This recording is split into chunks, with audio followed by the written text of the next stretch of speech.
In this video, we're going to go over the rare spawns and events for the new zone in 10.1 Zaralek Cavern. To start, why would you want to farm the zone rares and do these events? The rares drop flight stones, which are needed for all item upgrades. They can also drop Whelpling and Drake's Shadowflame crest fragments to upgrade higher level items. Many rares also drop a unique item like pets, toys, or Drake Watcher manuscripts. And if you still have a low item level piece of gear, the rares can drop gear that you can upgrade to at least item level 398. At the time of this video, there are 21 rares that spawn in the zone, and each one can be killed once a day for a chance at their loot. The events that show up on your map as a small horn award you with a dirt-covered pouch upon completion that will have some flight stones and unearthed fragrant coins. Each of these events can be done once a week. You can exchange the coins with Spinsoa and Loamm for chests containing Whelpling and Drake crests, or exchange them for coveted baubles, which are used to buy vendor mounts. Blizzard made it easy for everyone to not miss a rare in Zaralek Caverns. Similar to the Essence of Divination buff from the Forbidden Reach, you will see chat emotes in the zone whenever a rare is about to spawn or an event is about to begin. Seeing these emotes doesn't require a special item or buff. Whenever you see an emote,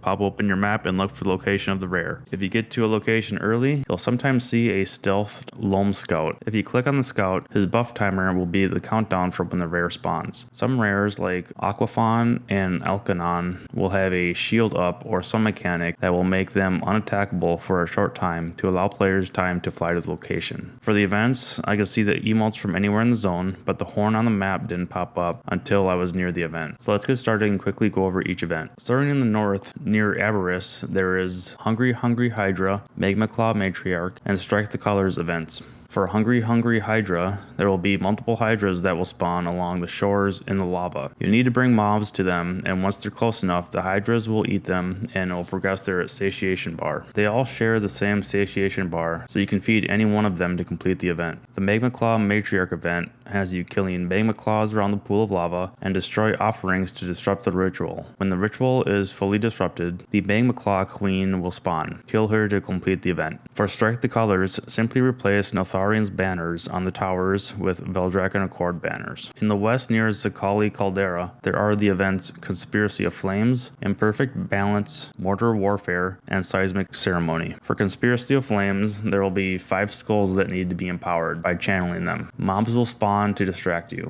Once all 5 skulls are empowered, the event is complete. For the Imperfect Balance event, you'll need to challenge both Earth and Fire to infuse the Fury of the Caldera Elemental until both of its progress bars are full. Once full, he will begin to attack. Kill it to complete the event. For Mortar Warfare, you need to destroy the Ballistae with orbs of fire that shoot up onto the shore. You'll need to clear out some of the Jarden in the area. This event was quite easy in my rogue, since collecting and shooting the orbs of fire didn't break stealth. The Seismic Ceremony is similar to the Conspiracy of Flames event, where you will need to click on runes to deactivate them. Deactivating all 4 runes completes the event. At the time of this video, this event may not be spawning due to it being bugged. I saw it up once and it was bugged out and couldn't be completed. In the east around the city of Loamm are the events Crystalline Survey, Shellfire, Smell Incense, Smelly Scramble, and Stress Express. For the Crystalline Survey, you need to protect the survey machine until it finishes. Crystalline mobs will continuously spawn and go for the machine. Keep it safe long enough to complete the event. For Shellfire, Big Bessie the snail will be set on fire. You need to collect dousing powder and use it to extinguish her. While doing this, patches of flames will form on the ground and elementals will spawn and attack you.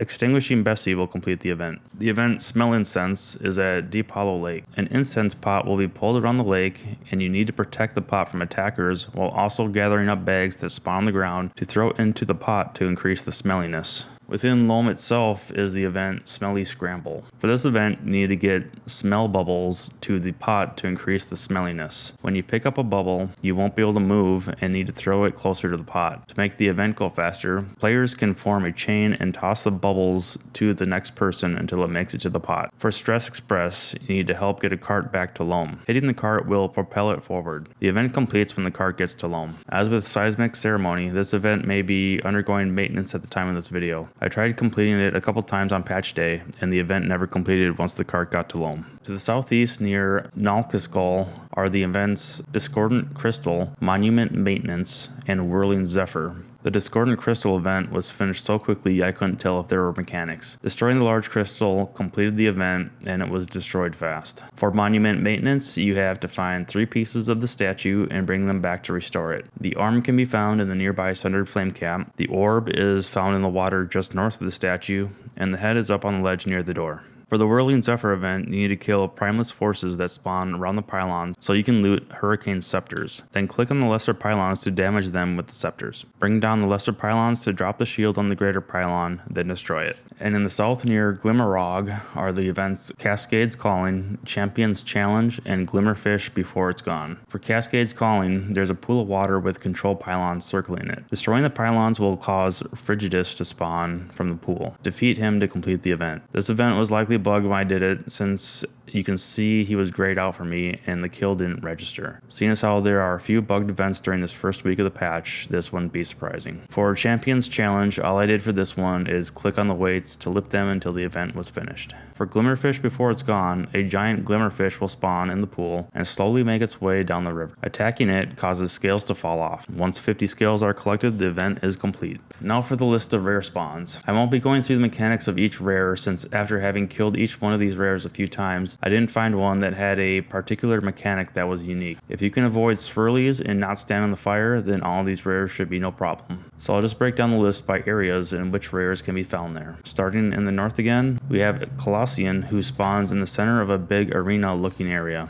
General Scoro spawns inside one of the buildings to the west. Professor Gastronax spawns at the back of the room with a bunch of slime in it. And Invoke spawns to the south in the lava fields. To the west side of the zone in the Zaqali Caldera, there's Din, who spawns at the altar area. Emberdusk, who spawns above the Caldera area on a ledge. Flofi spawns in a cave near the northern entrance area of the Caldera. Skornak spawns in a lava pool near the southern entrance area. And Subterox, who spawns in the middle area. Megtembo spawns in a lava pool that's located between the Caldera and Aberrus. Around Loamm to the east, there is Klakotak and Capraco to the north of Loamm, Gupal and Gobrock to the east of Loamm, and Underlight Queen, Alkanon, who spawns in the cave behind a waterfall, and Spinmarl, who spawns at the back of the cave with the spiders in it to the south of Loamm. The south area around Glimmerogg, we have Karakta and the Viridian King north of Glimmerogg, Aquafawn to the east, and Brulo the Strong, who spawns on the south side of the Glimmerogg area. Killing 10 different rares will give you the achievement Adventure of Zaralek Cavern. If you open the achievement, you might notice many of the names do not match the names of the rares. You'll still get credit for the kills. There are also a few rares that may not be in the game yet, like Hadexia, Lavermix,